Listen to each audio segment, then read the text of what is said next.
não me importo muito do frio, assim. Claro que não gosto de passar frio, né? Mas eu gosto do frio realmente. Quero que você abra sua Bíblia comigo no livro de Atos, Atos dos Apóstolos, no capítulo 2. Eu não sei se você sabe, nós cristãos evangélicos, especialmente nós evangélicos, muitas vezes não nos atentamos muito com algumas datas, mas hoje, exatamente hoje, estão se completando 50 dias depois da Páscoa. Para o calendário judeu, isso é um momento muito significativo. Os judeus, 50 dias depois da Páscoa, considerando que o judeu entende a Páscoa como o momento em que eles saíram do Egito e foram libertos do Egito, foram libertos da escravidão. Então, a Páscoa para o judeu ele é uma libertação, é um processo de libertação.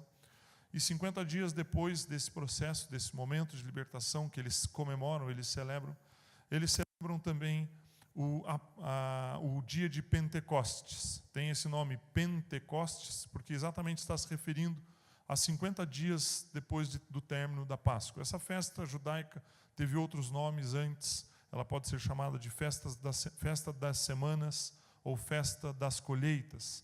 E o propósito principal dessa festa exatamente era comemorar, celebrar aquilo que Deus havia dado a eles, como colheita, como fruto de um trabalho, de trabalharem o campo, de ararem o campo, de produzirem com seus animais. E era um momento em que os judeus paravam por aproximadamente uma semana, 7 dias, e durante esses 7 dias eles celebravam o Pentecostes, a festa das colheitas. E era um momento de muito júbilo, de muita alegria para eles. E nós, como cristãos, né, crendo em Cristo, temos um momento muito significativo, que foi exatamente no momento de celebrar o Pentecostes que o Espírito Santo desceu sobre a terra. E eu gostaria de ler esse texto, são 4 versículos que eu quero ler aqui com você. Atos 2, 1, 2, 3 e 4. A palavra de Deus diz assim: chegando o dia de Pentecostes, estavam todos reunidos num só lugar. Quem eram todos aqui? Eram aproximadamente 120 pessoas, discípulos de Jesus, e eles estavam num lugar chamado cenáculo. E eles estavam orando e buscando a presença de Deus. Na verdade, eles estavam buscando uma orientação de Deus do que fazer. E então, verso 2 segue dizendo assim: de repente, veio do céu um som, como de um vento muito forte, e encheu toda a casa na qual estavam assentados. E viram o que parecia línguas de fogo, que se separaram e pousaram sobre cada um deles. Todos ficaram cheios do Espírito Santo e começaram a falar noutras línguas, conforme o Espírito os capacitava.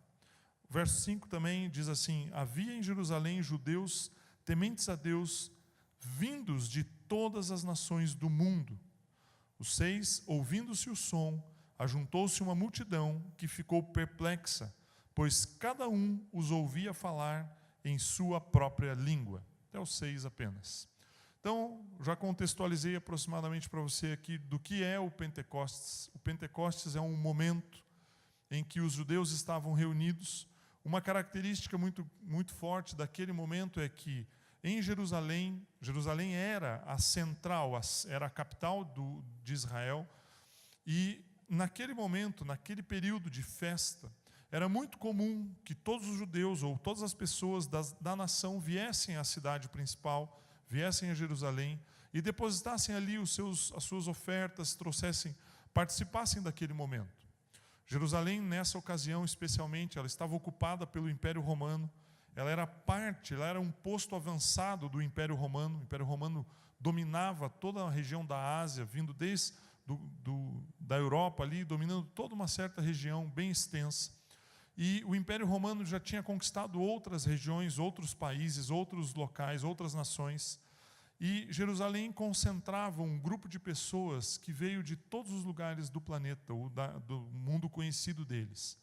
Tanto que, quando os cristãos receberam o poder do Espírito Santo e começaram a orar em outras línguas, havia naquele momento, naquela cidade, pessoas de todos os lugares, de diversos lugares, de diversas nações.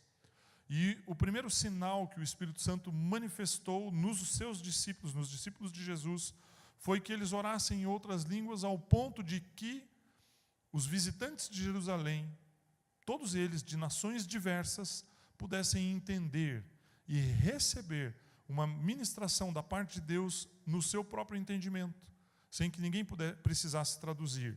Então esse é um fato muito interessante e que marca esse instante em que o Espírito Santo desce.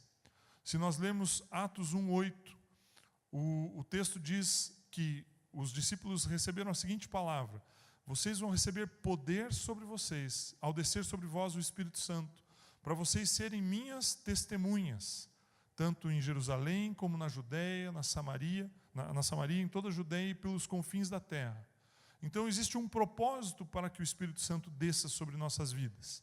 Fazendo aí esse preâmbulo, eu gostaria que você abrisse sua Bíblia comigo no livro do profeta Isaías, no capítulo 60. E eu quero ler alguns versículos aqui e quero, talvez assim, incentivar você, motivar você hoje, para que você entenda qual é o seu verdadeiro papel como um cristão, para que você possa perceber que existe um propósito importante sobre a sua vida.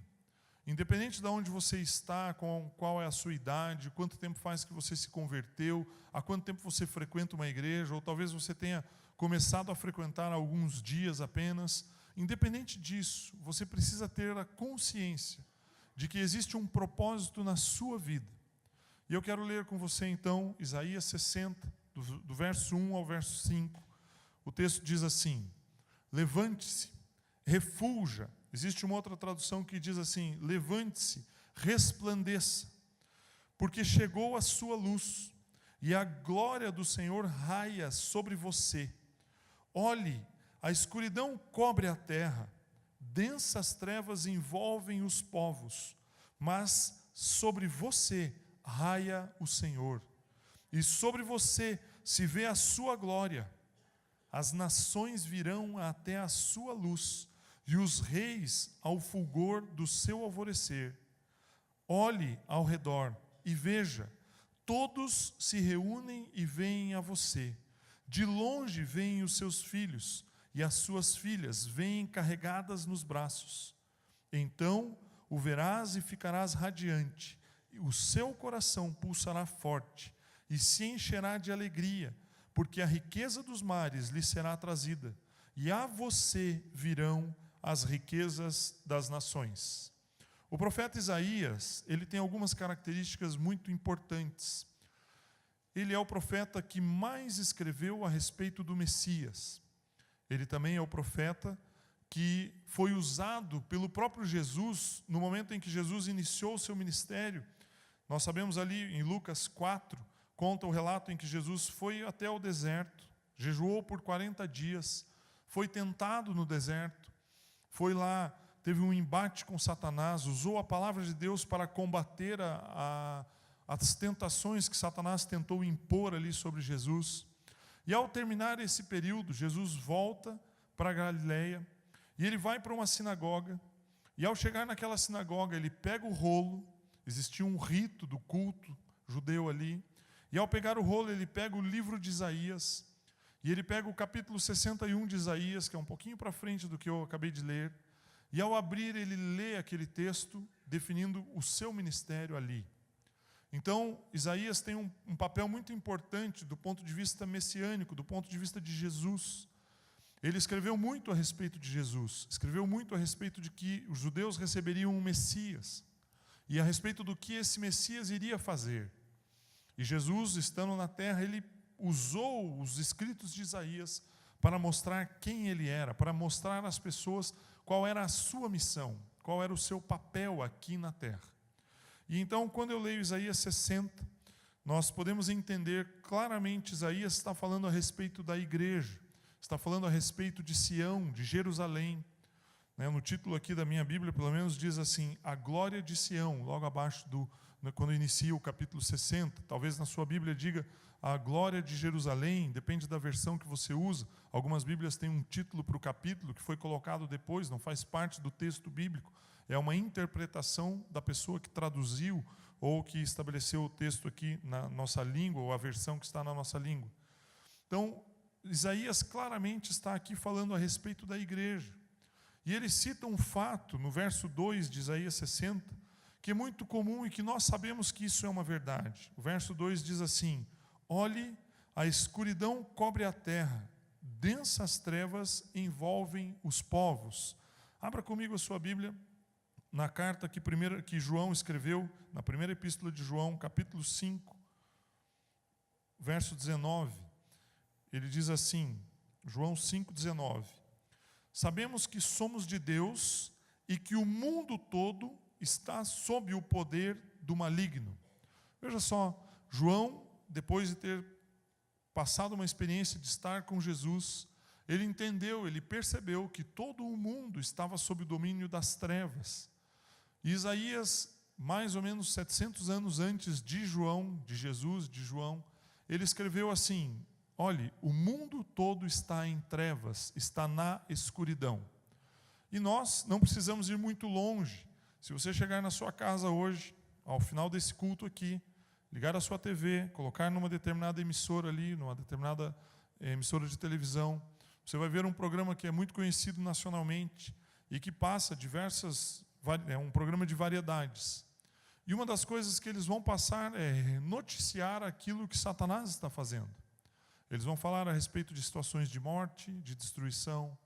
Se você estiver na sua casa amanhã, próximo da hora do almoço, e ligar na TV, você vai ver que existem vários programas de televisão que falam a respeito do que Satanás faz. Pessoas que são mortas, assassinadas, vidas que são destruídas. E se nós começarmos a olhar os meios de comunicação de um modo geral, eles se valem muito das desgraças que acontecem pelo mundo afora, para usarem isso como notícia. Muitas pessoas, infelizmente, se interessam por isso. Da Ibope, você ter no teu programa de televisão notícias ruins.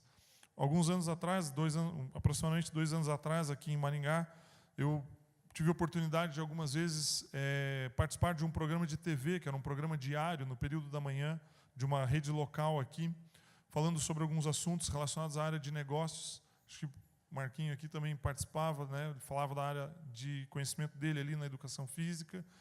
E eu sempre conversava com o repórter que era responsável por esse programa. E a pessoa que coordenava o programa era cristão e ele não gostava de pôr notícias ruins. E o repórter falava assim: mas tem que noticiar isso, que aconteceu aquilo, que teve um problema aqui. Mas por quê? Porque isso chama a atenção das pessoas e as pessoas gostam de ver. Então nós, como seres humanos, temos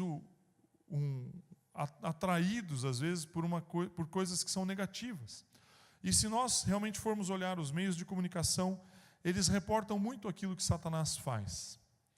Por que isso é tão evidente? Porque a palavra de Deus diz: o mundo está sob o poder do maligno. O mundo jaz no maligno. Jaz aqui é de jazer, né? Como se fosse um jazigo. Está depositado no maligno. Nós sabemos que lá no Jardim do Éden, quando Adão pecou, quando Adão desobedeceu a Deus, ele entregou um poder para Satanás, e Satanás atua na terra. E quando nós vemos Isaías escrevendo aqui no capítulo 60, ele diz, o verso 2, como eu falei, ele fala: olhe, a escuridão cobre a terra. E nós sabemos que muitas vezes nós experimentamos desses problemas. Muitas vezes as coisas acontecem conosco, doenças, problemas dentro da nossa família, problemas dentro da nossa casa.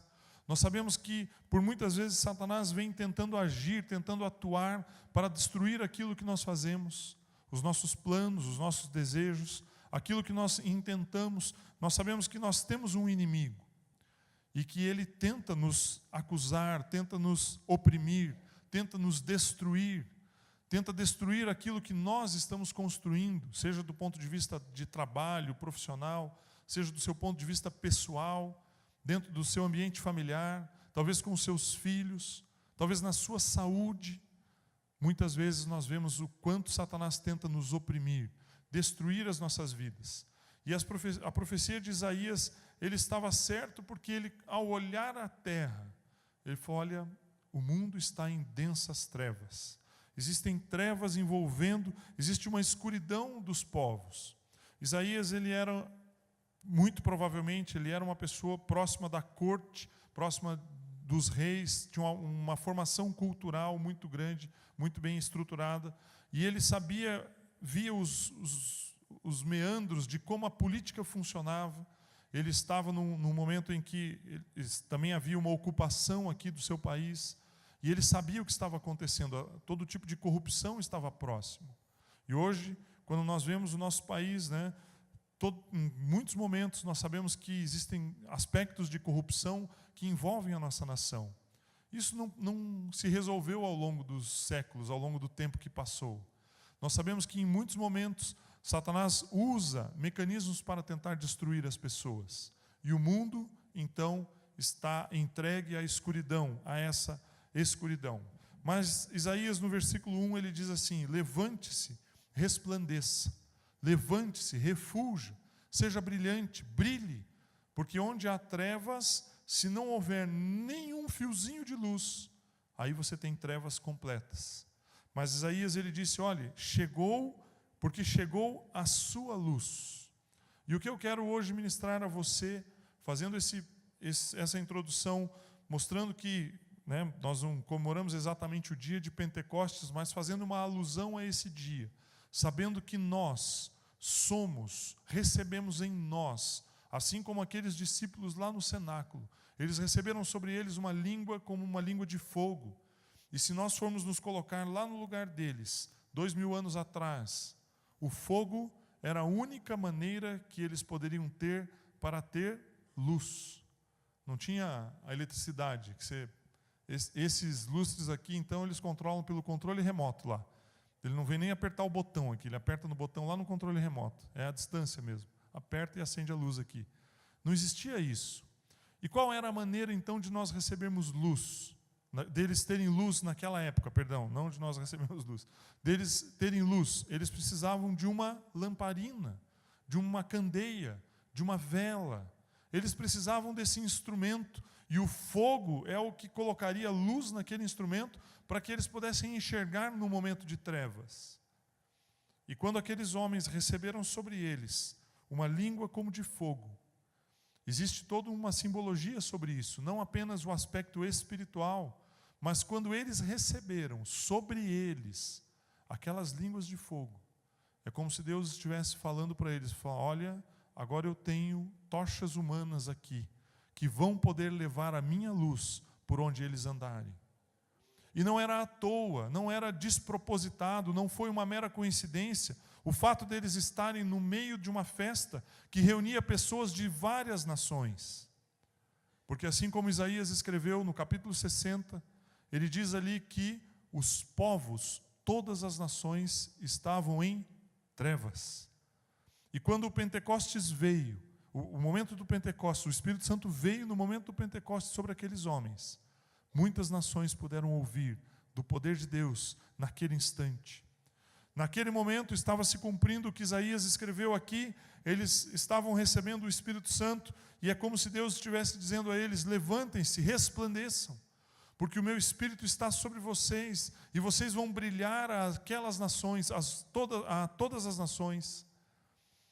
Todas essas pessoas que estão aí ao redor de vocês, elas estão em trevas, vocês precisam brilhar para elas. Mas muitas vezes, quando eu leio esse texto de Isaías, eu olho e falo: Deus, mas eu preciso primeiro vencer as trevas que estão cercando a minha vida. Os intentos de Satanás contra a minha casa, contra a minha pessoa, contra os meus filhos, contra a minha esposa, contra aqueles que estão ao meu redor. Muitas vezes eu olho o quanto as trevas têm tentado oprimir aqueles que estão próximos a mim. E aí, a luz do Senhor que está em mim precisa brilhar. Porque onde há uma escuridão, onde há um frestinho apenas de luz, não há como ter escuridão plena.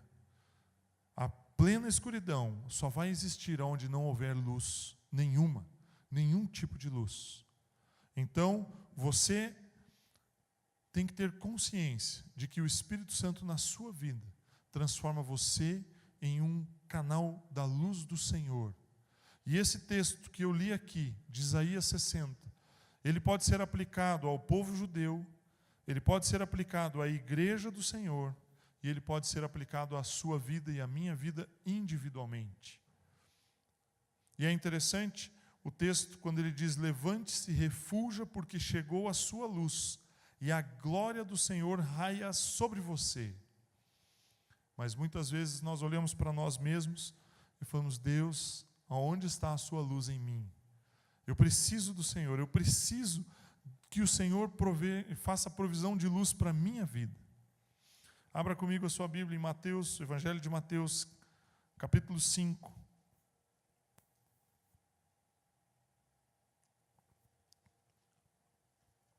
Jesus estava aqui ministrando a respeito, estava no Sermão do Monte, ministrando o Sermão do Monte com os seus discípulos ali.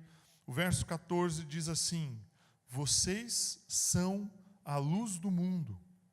Não se pode esconder uma cidade construída sobre um monte.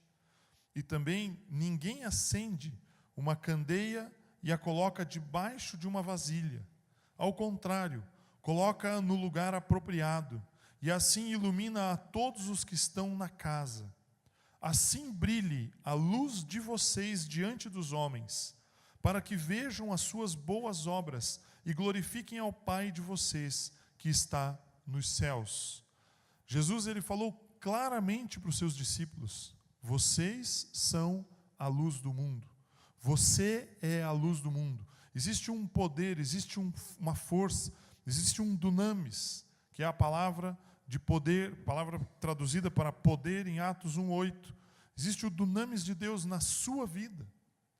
Só que você precisa acreditar nisso. Você precisa entender isso. Você precisa crer que isso é uma verdade. E você precisa procurar desenvolver isso na sua vida. O Espírito Santo está em você com um propósito.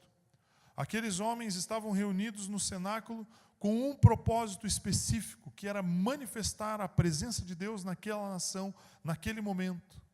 E existia um propósito de Deus de ser exatamente na data do Pentecostes. Por quê? Porque junto com eles, muitas nações ouviriam do poder e do amor de Deus. E exatamente isso que precisa acontecer com você. Você precisa ter consciência de que há uma luz do Senhor dentro de você. O Espírito Santo está em você.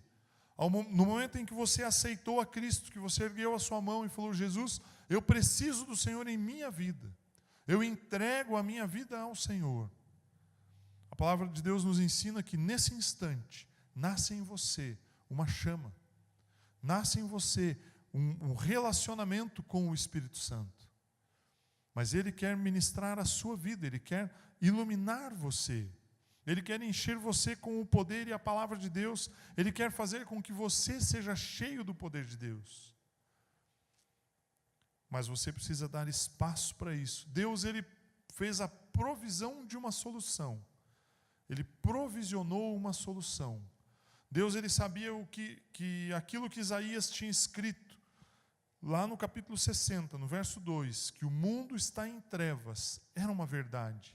Ele sabia que era assim. Então Deus olhou e falou: olha, eu preciso providenciar luz, para que as pessoas possam enxergar a verdade, para que as pessoas possam enxergar aquilo que está acontecendo. Eu passei uma experiência engraçada para amanhecer ontem. Nós tínhamos deitado, a Isabela estava com algumas amigas lá em casa, tinham 3 amigas dela da escola, e nós ficamos acordados até bem tarde. Nós fomos deitar, eu e André. Eu lembro que eu apaguei a luz do quarto, era quase 2 horas da manhã. E aí eu fui dormir. Eu não sei exatamente o horário, mas eu acordei com muita vontade de ir ao banheiro. E eu me levantei e fui e entrei no banheiro. Ao entrar no banheiro, estava começando a chover, assim, aquele temporal, aquela chuva forte, caiu a energia. E aí, você precisa usar o banheiro, precisa fazer algumas coisas, e sem luz, como você faz? E aí eu falei: opa, fica mais difícil as coisas. Mesmo que você esteja dentro da sua casa, que você sabe exatamente onde as coisas estão, quando você está no escuro, tudo é sempre mais difícil. Muitas vezes, nós encontramos com pessoas que sempre são agressivas, que sempre são ásperas, que sempre são duras, dentro do nosso relacionamento pessoal, familiar, talvez, ou dentro do ambiente de trabalho. E aí você começa a ver a dificuldade que é se relacionar com a pessoa. Aí eu fico pensando, às vezes eu associo as coisas e falo, olha, esse relacionamento, esse ambiente aqui está escuro, eu não estou conseguindo achar o caminho para me comunicar, achar o caminho para conversar, achar o caminho para resolver problemas. E nós somos assim. Nós sabemos que as trevas, quando elas estão reinando, quando elas estão estabelecidas sobre um determinado lugar, as coisas se tornam mais difíceis. E assim acontece nas nossas vidas. Dessa forma, Isaías tinha enxergado dentro da sua nação. Isaías sabia que o povo de Deus tinha se associado com outros povos, estava seguindo a outros deuses, estava vivendo um momento de idolatria. E ao ele profetizar, ele olhou para a circunstância em que ele vivia e ele falou, olha, existem trevas. Do mesmo jeito nós, como eu falei no início, se nós ligarmos a TV, nós vamos ver trevas. Se nós andarmos pela rua, nós vamos ver trevas. Pessoas abandonadas, pessoas sofrendo, pessoas sem recursos, pessoas passando por dificuldades. Por onde nós andamos, nós vemos trevas. Mas Deus, Ele providenciou uma solução para essas trevas. Ele providenciou luz para que essas trevas não sejam dominantes, não estejam dominando aquilo que está acontecendo. E quando Jesus ele declara em Mateus 5,14, vocês são a luz do mundo, Jesus está dizendo, olhe, você precisa iluminar. E é interessante, o verso 16, ele diz assim, assim brilha a luz de vocês diante dos homens, para que vejam as suas boas obras. Como você vai expressar a luz? Como você vai, você não vai pegar, aqui eu não estou aqui com o meu celular, você não vai pegar o seu celular, acender uma lanterna para as pessoas enxergarem, não é isso. Como você vai expressar a luz? Através das suas boas obras.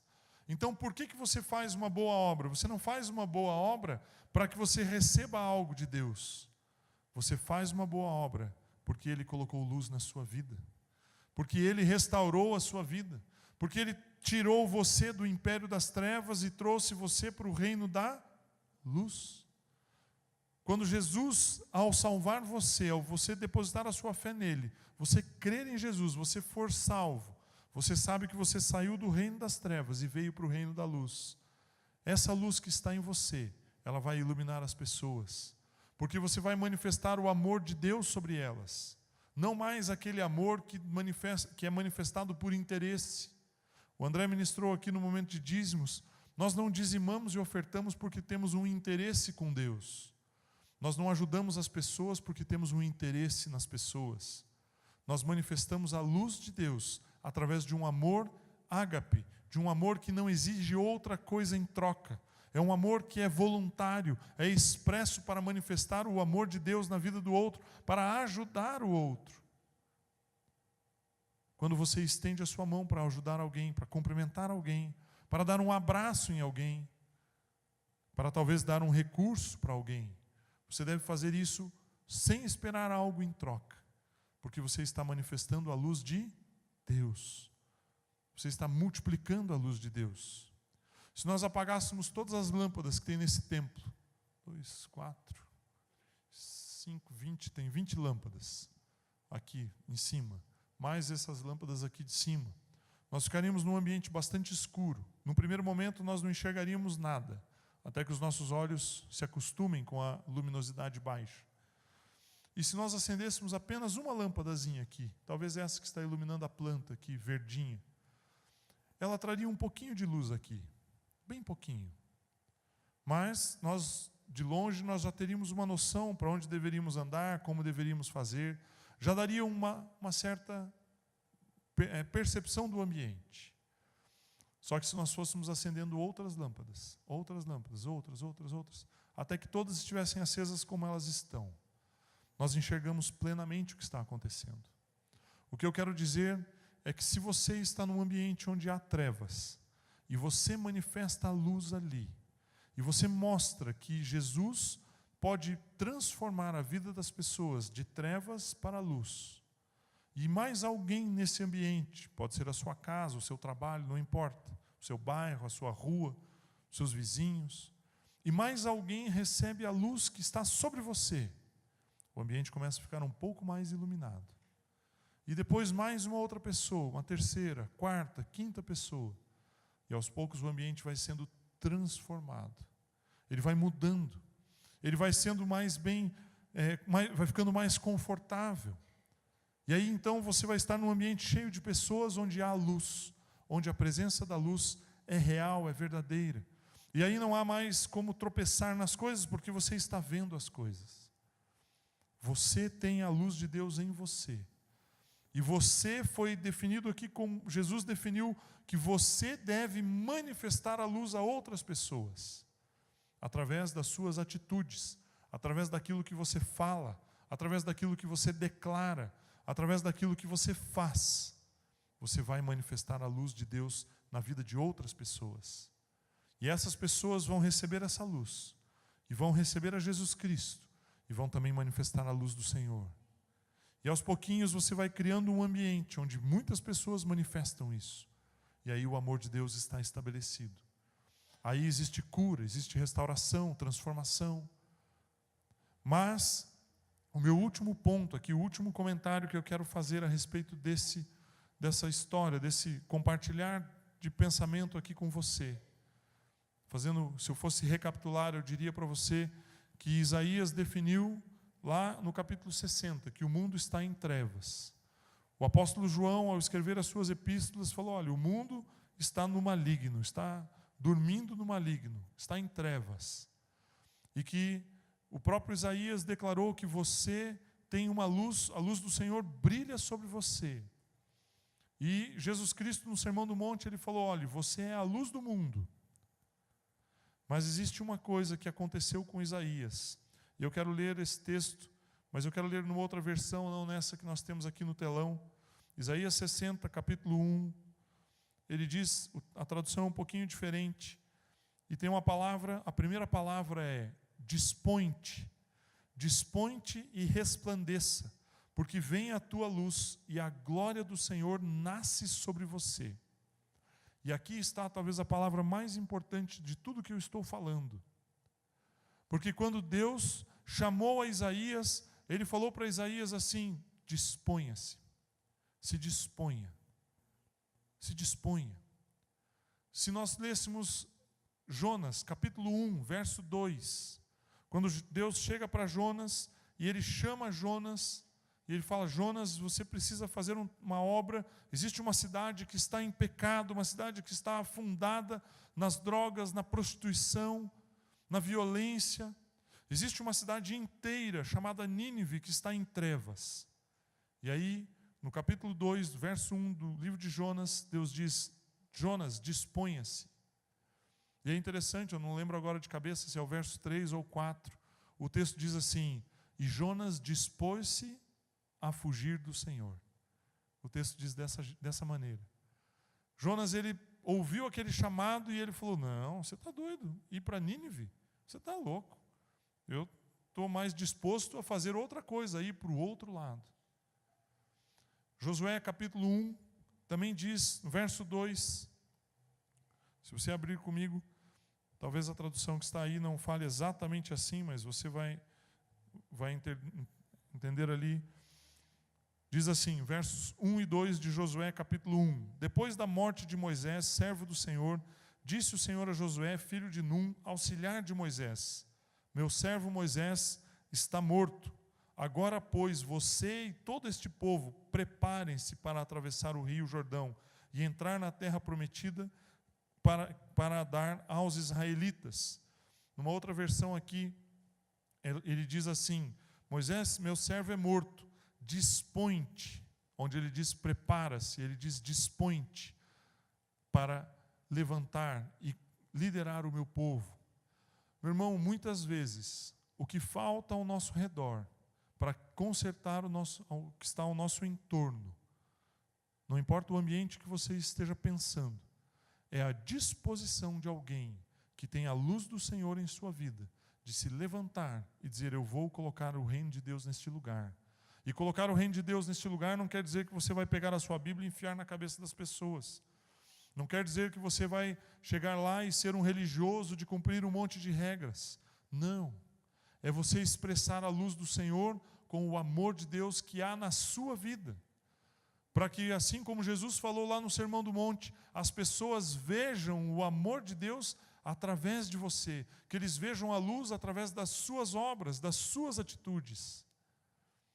Quando Jesus estava ensinando os seus discípulos ali, ele estava dizendo, em outras palavras, se você, por onde você andar, por onde você passar, você manifestar com as suas atitudes o meu amor, você vai levar a luz do mundo, a luz ao mundo, vai iluminar a vida das pessoas.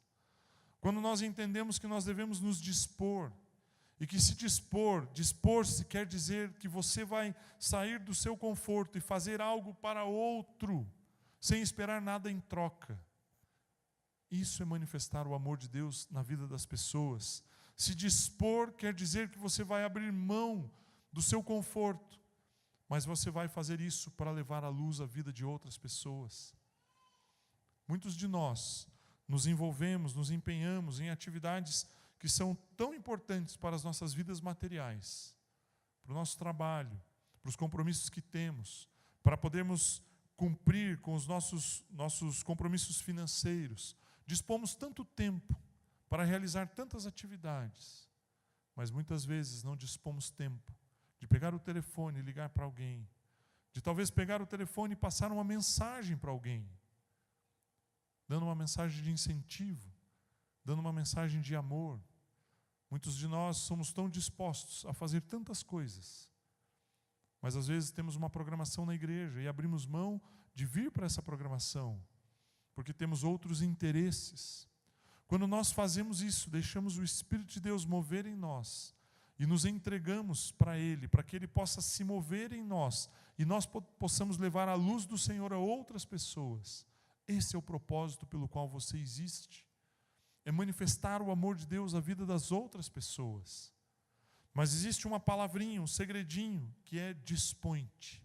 Nós precisamos entender que quando o Espírito Santo desceu ali, descrito no livro de Atos, capítulo 1 e 2, quando o Espírito Santo veio, ele cumpriu um papel, ele finalizou uma obra, ele finalizou algo, ele finalizou uma etapa e ele começou outra. Qual foi a etapa que o Espírito Santo concluiu ali? A palavra de Deus, eu fico pensando nessa história do Pentecostes como sendo a festa das colheitas. Os judeus estavam libertos, eles foram livres na Páscoa. Eles plantaram, eles colheram, eles puderam viver. E eles colheram algo que seria para sustentar a sua vida. E a colheita ela era tão importante. Se nós fôssemos ler lá em Levítico, tem uma série de textos que discorrem a respeito da festa do Pentecostes. E aquilo era tão significativo para aquele povo. E ao eles se alimentarem, e eles presenteavam uns aos outros com aquilo que eles tinham colhido. E o povo se fortalecia. Esse era o significado do que eles faziam.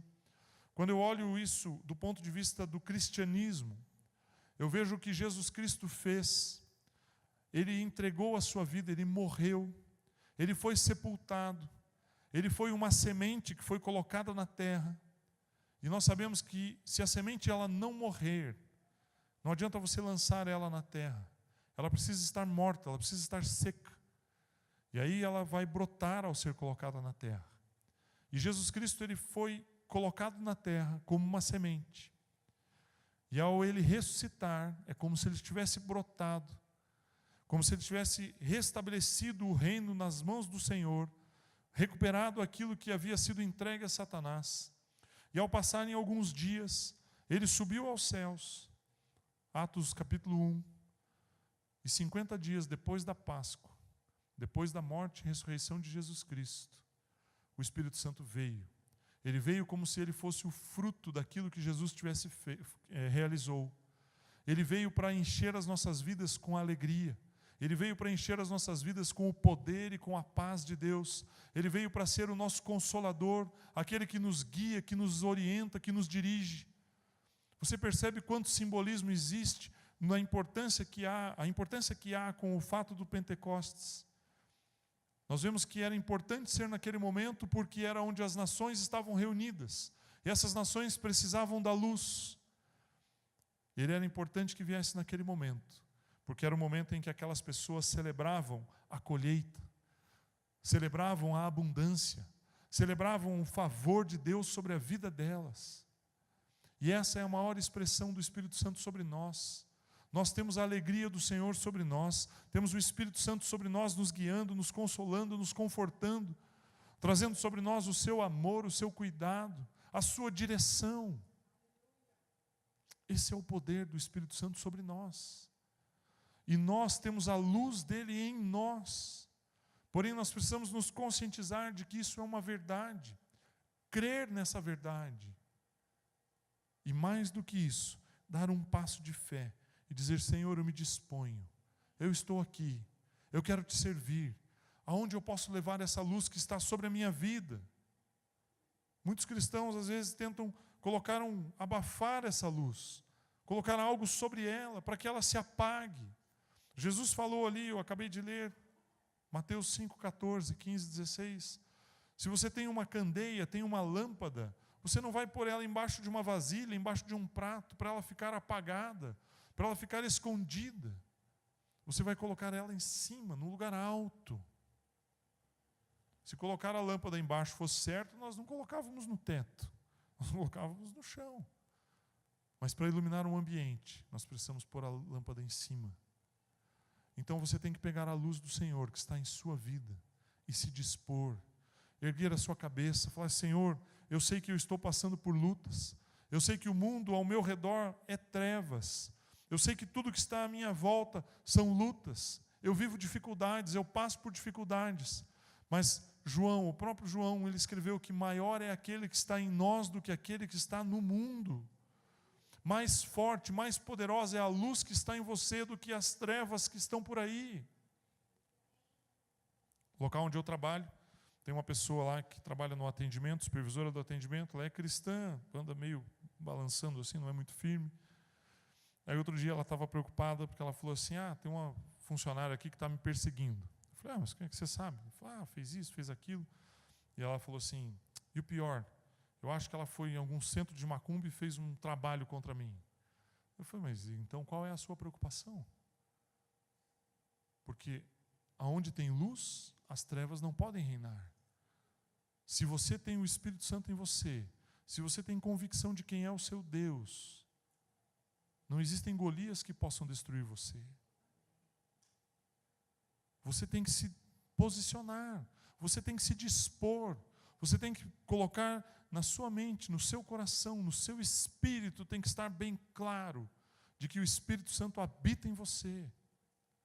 Você tem que se dedicar, se esmerar, buscar a palavra de Deus, se fortalecer, estruturar a sua fé, de maneira que você não apenas crê em Jesus Cristo, mas você conhece a palavra de Deus, você entende a palavra de Deus, você pratica a palavra de Deus, de maneira que você dedica um tempo de comunhão com o Espírito Santo, para que Ele fortaleça a sua vida, para que Ele ministre o seu espírito, para que diante das lutas e das circunstâncias você saiba se posicionar.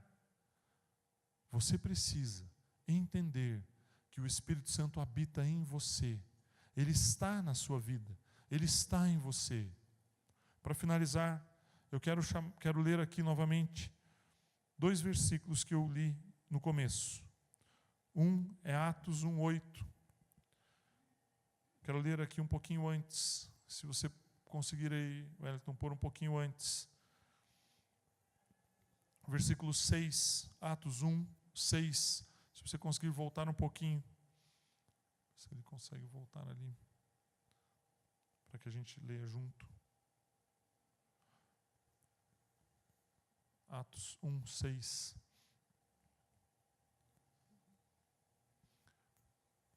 Eu vou ler aqui, o texto diz assim, a gente já chega no 8 ali, que é o que está na tela. Então, os que estavam reunidos lhe perguntaram para quem? Perguntaram para Jesus: Senhor, é neste tempo que vais restaurar o reino a Israel? Ele lhes respondeu, Jesus respondeu: não lhes compete saber os tempos ou as datas que o Pai estabeleceu para a sua própria autoridade, mas receberão poder quando o Espírito descer sobre vocês, o Espírito Santo descer sobre vocês, e serão as minhas testemunhas em Jerusalém e em toda a Judeia, e Samaria e até os confins da terra. O verso 9 diz assim: tendo dito isto, foi elevado às alturas enquanto eles o olhavam, e numa nuvem o encobriu da vista deles. E eles ficaram com os olhos fixos no céu, enquanto ele subia. De repente surgiram diante deles 2 homens vestidos de branco, que lhes disseram: Galileus, por que vocês estão olhando para o céu? Este mesmo Jesus, que dentre vocês foi elevado aos céus, voltará da mesma forma como o viram subir. Os judeus, os homens que estavam com Jesus, eles ainda não tinham entendido exatamente o que eles deveriam fazer. Eles estavam preocupados. Jesus tinha sido crucificado, morreu, ressuscitou. Ao ressuscitar, conviveu com eles por mais um período.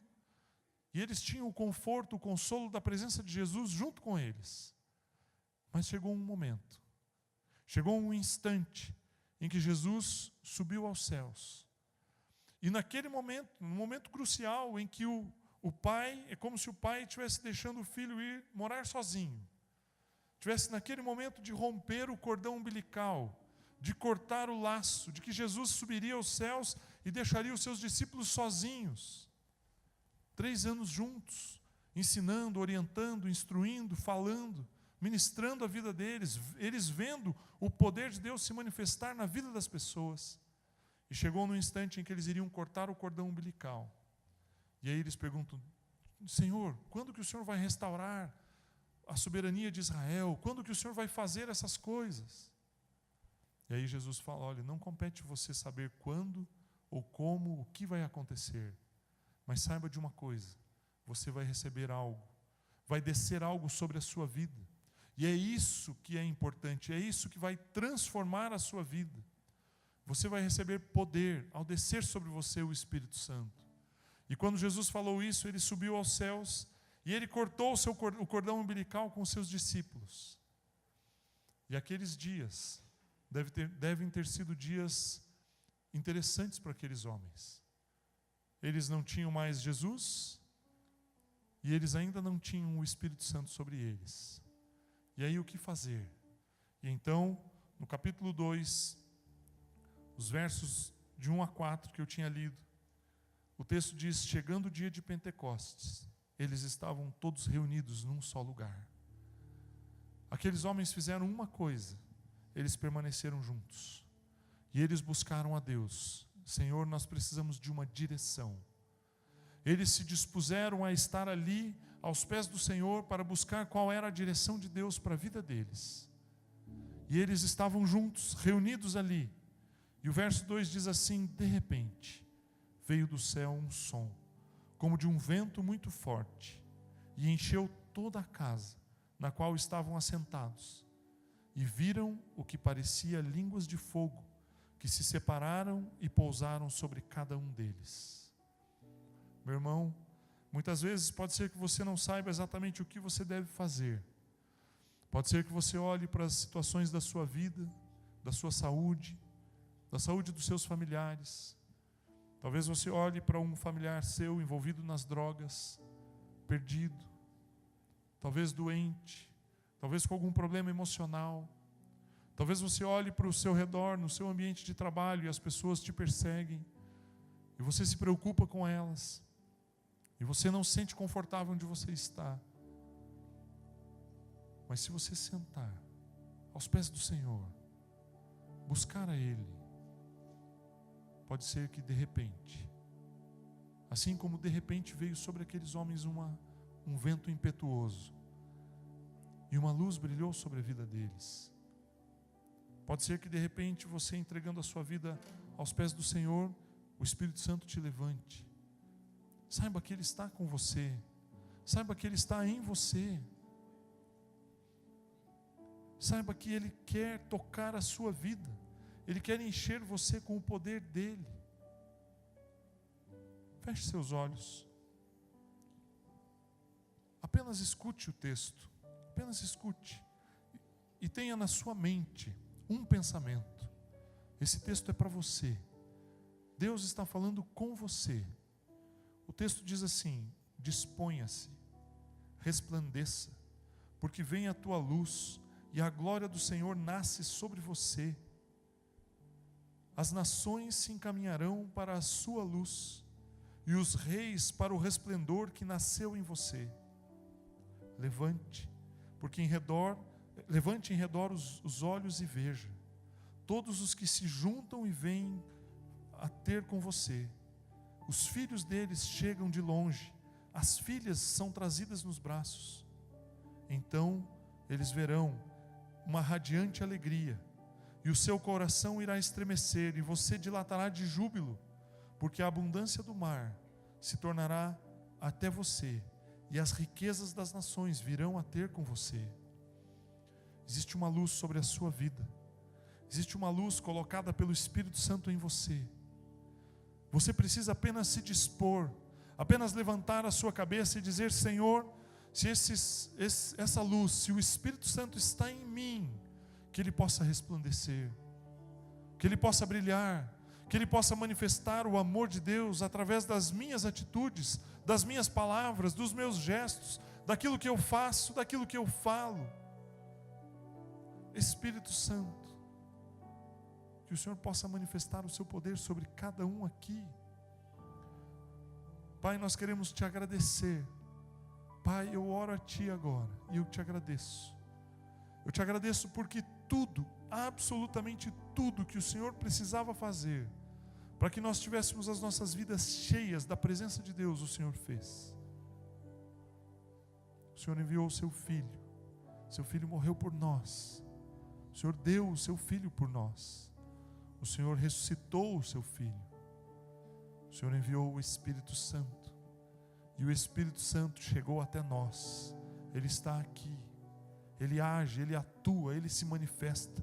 Ele expressa o poder e o amor de Deus em nós.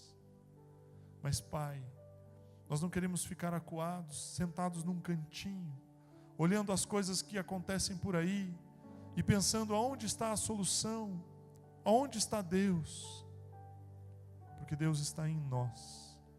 O Espírito Santo habita em mim, habita na vida de cada um aqui que já confessou o nome de Jesus como seu Senhor e seu Salvador. Pai, que o Teu Espírito Santo possa se mover sobre nós, possa se mover poderosamente, porque o Seu Espírito Santo vai nos levar a ter atitudes de amor, de cuidado com os outros. O Seu Espírito Santo vai fazer com que essa luz resplandeça em nossas vidas, e esse resplandecer vai tocar vidas. Essa luz, ela vai crescer, vai nascer pequena, e ela vai crescer e crescer e crescer e crescer, e outras pessoas virão a conhecer ao Senhor através da vida de cada um aqui, através da minha vida e da vida de cada um aqui, até que nós possamos ver a luz do Senhor dominando, conquistando, avançando. Meu irmão, existe um propósito na sua vida. Você é testemunha. Você é uma luz que resplandece. Você é uma tocha humana viva, com o poder do Espírito Santo sobre você. Com o poder do Espírito Santo sobre você. Aquilo que você fala tem poder. Aquilo que você declara, aquilo que você pensa tem influência sobre a sua vida. Aquilo que você expressa com os seus lábios tem poder sobre a sua vida e sobre a vida dos outros que estão ouvindo. Aquilo que você faz, os seus gestos, as suas atitudes, tem poder sobre aqueles que estão ao seu redor.